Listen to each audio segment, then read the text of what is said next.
Hello friends, नमस्कार। जय जगन्नाथ। मु मनुआ आपण मानक स्वागत करुच्ची आज आउ एक नुआ दमदार भिड़। तो पंचायत राज प्रतिनिधि पारितोषिका और बैठक भत्तावृत्ति जहाँकि सरपंच को मन किणिले सरकार सरकार बढ़ाई देले सरपंच को दरमा 3 गुण।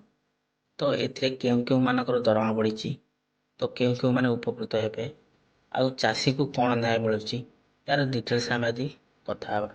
तो ता पूर्व आप मोर छोटिया रिक्वेस्ट कि आपण मैंने जब प्रथम थर पे आम चैनल को विजिट कर हिं भिडियो को गोटे लाइक कर दिंतु एवं मनोरंजन मनी रेडी चैनल को सब्सक्राइब कर पाखे आसुवा घंटी बटन ऑल रे सिलेक्शन कर डेरी कहीं करवा चलतु यही दरमा कौ मान बढ़ला क्यों मैंने उपकृत हे चाषी कौन न्याय मिलूँ यार आम कथा सो लेट्स।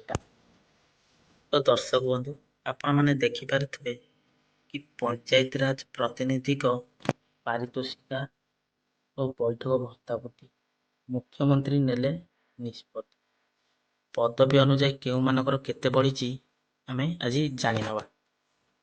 तो दर्शक बंधु पदवी अनुजाई जदि आम बढ़ी वर्धित राशि की जदि अनुकंपा देखा तो जिला परिषद सभापति दरमा हूँ 30,000 टंका एवं अन्यान्य दैनिक भत्ता हूँ 600 टंका।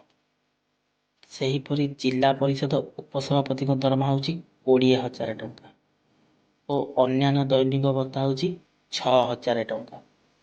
जिला परिषद सदस्य दरमा हूँ 10,000 टंका और अन्यान्य दैनिक भत्ता हूँ 600 टंका।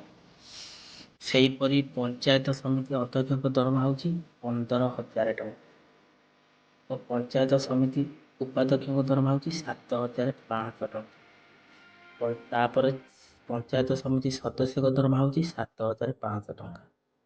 तो आउ रही सरपंच नायब सरपंच सरपंच दरमा हूँ 10,000 टंका ता सांग को नायब सरपंच दरमा हूँ 4,000 टंका।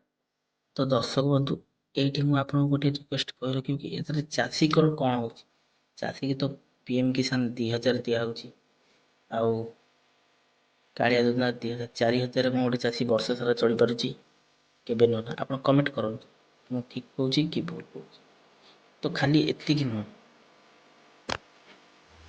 ता सहित पदवी थिबा समय रे पंचायती राज प्रतिनिधि वियोग क्षेत्र में मिल 2 लाख सहायता जदि पंचायत राज प्रतिनिधि माने कार्य करुवा समय रे मृत्यु घटे तेबे मिल 2 लाख टंकार सहायता राशि ता सहित दुर्घटना जनित पूर्ण अक्षमता क्षेत्र में 2 लाख आंशिक अक्षमता क्षेत्र में 1 लाख टंका जदि कौन एक्सीडेंट कि जेकोसी तैलबीज विभाग अक्षमता हो गले ताहले 2 लाख टंका एवं अक्षमता क्षेत्र में 1 लाख टंका संपूर्ण पूर्ण क्षमता क्षेत्र में 2 लाख टंका एवं आंशिक अल्प पंगु टाइप रही कि गोड़ हाथ कटिगले क्षयक्षति होगले 1 लाख टंका सहायता।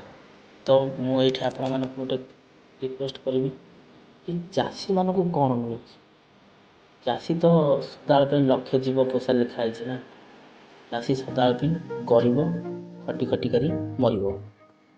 तो दर्शक बंधु आपण मत कौन मत जानी आप मत कमेंट गरीब नवीन पट्टनायक यही वर्ष को 2,000 टଙ୍କା कालिया योजना देते कौन गरीबर पेट पूरी जाऊँगी आपण मत कौन मुझे जानी आपण मैंने दयाकोरी कमेंट करूँ आ भिडियो भल लगे सांग सहित सेयार कर गरीब कौन बाहर चाषी तो लक्ष्य जीव पोषा सदाबे से समस्त मुहर आहार देला किए कला कहीं ना तो कमेंट दवाक अनुरोध।